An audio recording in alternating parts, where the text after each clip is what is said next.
Hi everyone, welcome back to the Coder Shop channel.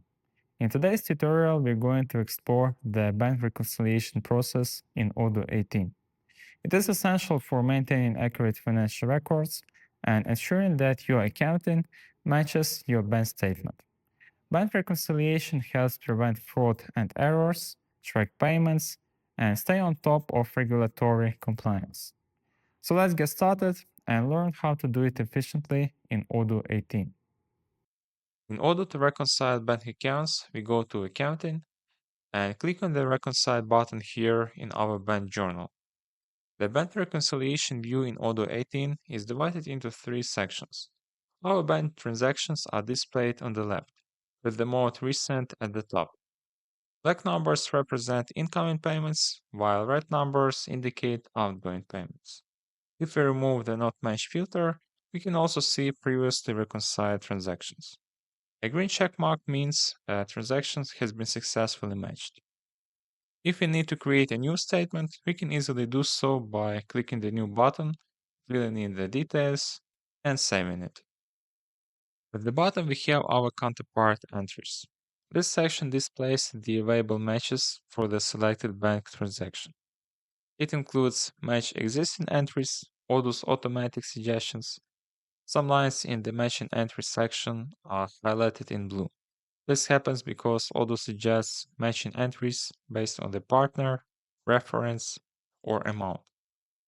Batch payments for reconciling group transactions, manual operations for adding missing transactions manually, and discuss tab to add notes or communicate with your team. At the top, there is the matching window.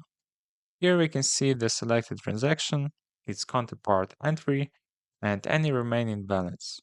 You can validate it, mark it as to check if you're not sure what this payment is, and investigate it later, or apply reconciliation models.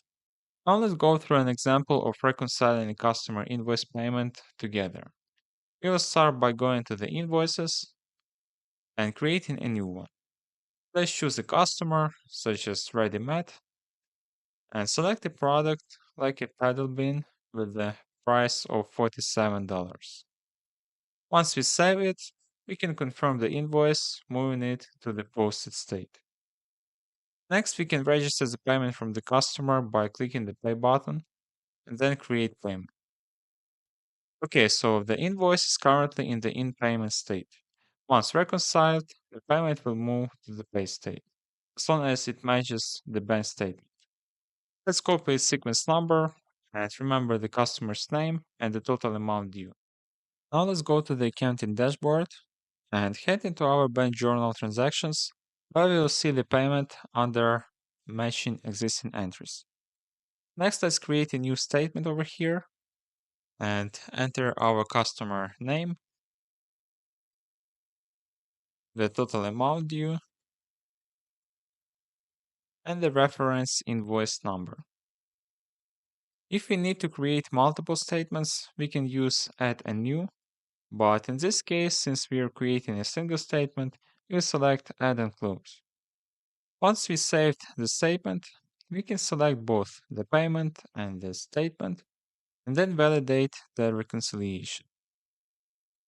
At this point, the invoice moves to the pay state, completing the process. And that's it. Thanks for watching, and I'll see you in the next videos.